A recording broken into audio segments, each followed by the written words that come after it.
Hi friends, good morning అందరికీ. ఈరోజు speciality వచ్చేసి వరల్డ్ ల్యాండ్ డే అనమాట. అంటే ప్రపంచ భూమి దినోత్సవం.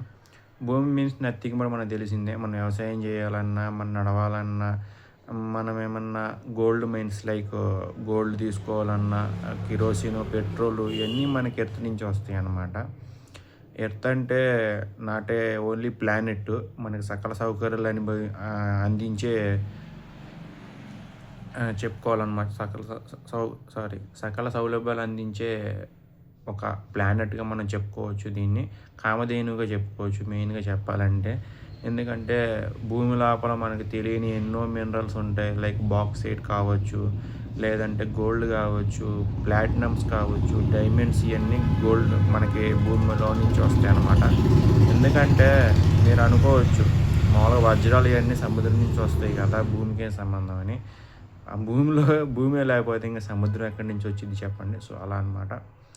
దీనికి ఇంటర్లింక్ అయితే ఉంటుంది, అది మ్యాటర్.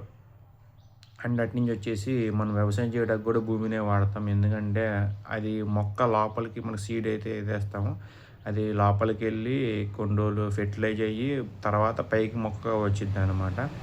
సో దాన్ని మనము ఉపయోగించుకుంటాం. ల్యాండ్ని చాలా రకాలు ఉపయోగిస్తాం మనము. లేకపోతే దాన్ని చదును చేసి మనము లైక్ రియల్ ఎస్టేట్కి కూడా వాడుకోవచ్చు. అంటే వేరే వాళ్ళకి అమ్మడానికి, అంటే అపార్ట్మెంట్స్ హౌసెస్ కట్టి రెంట్స్కి ఇవ్వచ్చు, లేదంటే అమ్మేయచ్చు. ఇట్లా చాలా రకాల మన భూమి అయితే చాలా రకాల సౌలభ్యాలు వచ్చింది, సౌకర్యాలు వచ్చింది మనకి. కానీ మనం భూమికి ఏమి ఇస్తున్నాం, అది మెయిన్ క్వశ్చన్. ఇంత మనకి ఇస్తుంది భూమి, కానీ మనం భూమికి ఏమి ఇస్తున్నామో తెలుసా? పాడైపోయిన పదార్థాలు, వ్యర్థ పదార్థాలు, రకరకాల కాలుష్యాలు, రకరకాల వినాశనాలు మనం ఇవే ఇచ్చేదన్నమాట భూమికి తిరిగి. అవి మనకు అంత మంచి ఇస్తుంటే మనం తిరిగి చెడిస్తున్నాం అనమాట. అందుకని భూకంపాలు కావచ్చు, ఇప్పుడు సునామీలు కావచ్చు, ఎక్కడికక్కడ అల్లకొలాలు కావచ్చు, అందుకని జరుగుతుంది అనమాట. సో ఇక్కడి నుంచి అయినా మెయిన్ గ్లోబల్ వార్మింగ్ మనకు సూర్యుడి నుంచి వచ్చే అతి ఉష్ణోగ్రత కిరణాలు లైక్ అల్ట్రావైలెట్ రేస్ ఉంటాయి కదా, అవి మనకి భూమి మీద డైరెక్ట్ పడడం వల్ల, ఓజోన్ పొర చితికిపోవడం వల్ల, పైన రంధ్రం పడడం వల్ల మనకైతే ఇలాంటి ఎఫెక్ట్స్ జరుగుతున్నాయి. సో మనము దానివల్ల మంచు కరిగిపోయి సముద్రాలకు పడడం, సముద్ర మట్టాలు పెరిగిపోవడం, అవి ఎక్కువ నీళ్ళు రావడం ఇలా జరుగుతుందన్నమాట.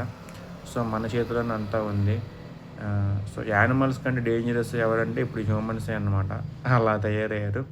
సో ఇక్కడి నుంచి అయినా మనం భూమిలో చూద్దాం, భూమిని కాపాడదాం. Save earth, save life. Thank you so much.